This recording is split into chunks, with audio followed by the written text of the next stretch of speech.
ఈరోజు పరిస్థితి ఏంటంటే ఈజ్ ఆఫ్ డూయింగ్ బిజినెస్లో నెంబర్ 1 స్థానంలో టీడీపీ హ్యామ్లో ఉంటే ఈరోజు డ్రగ్స్ రవాణాలోని, అదేవిధంగా గంజాయి రవాణాలోని, ఆడపిల్లల అక్రమ రవాణాలోని, ఆడపిల్లల మీద అఘాయిత్యాల్లోని, మహిళల మీద జరుగుతున్న దాడుల్లోని ఈరోజు నెంబర్ 1 స్థానంలో జగన్మోహన్ రెడ్డి గవర్నమెంట్, ముఖ్యంగా ఆంధ్రప్రదేశ్ రాష్ట్రం ఉండడం చూస్తూ ఉంటే సిగ్గుపడాల్సిన పరిస్థితి.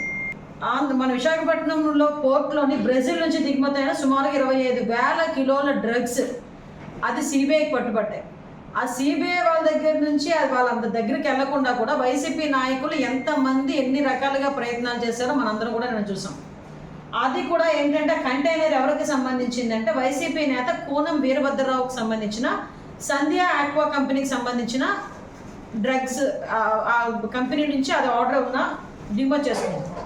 అట్ ద సేమ్ టైం ఈ వీరభద్రరావు ఉన్న వ్యక్తి ఎవరంటే ప్రకాశం జిల్లా నాగులపాడు మండలం వైసీపీ సీనియర్ నేత. అతను విజయసాయిరెడ్డి గారికి అతి సన్నిహితుడు.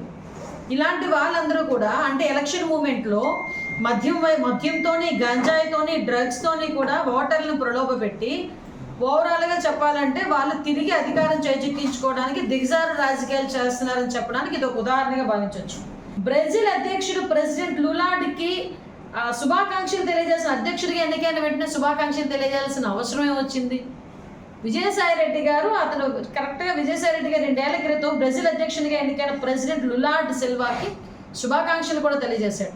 అంటే బ్రెజిల్కి, ఇక్కడ విజయసాయిరెడ్డికి, ఇక్కడ బ్రెజిల్కి, ఇక్కడ ఉన్న వైసీపీ నాయకులకి మధ్యలో ఏంటి అంత సత్సంబంధాలు ఏంటి? ఈరోజు ఎలక్షన్ టైంలో ఒక వాలంటీర్లు స్థాయిలో ఉన్న వ్యక్తులు కొంతమంది నా మీద ఇలా బురద చల్లే ప్రయత్నం చేస్తున్నారు కాబట్టి వాళ్ళ మీద చర్యలు తీసుకోవాల్సిందిగా ఈసీకి పెడతా.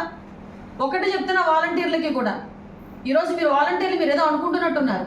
ఈ 5 సంవత్సరాలు అయిన తర్వాత కనీసం మీ రెజ్యూమ్లో రాసుకోవడానికి వాలంటీర్ ఉద్యోగం ఇస్తే అని రాసుకుంటే మీకు జీవితాలు కూడా ఉండవు.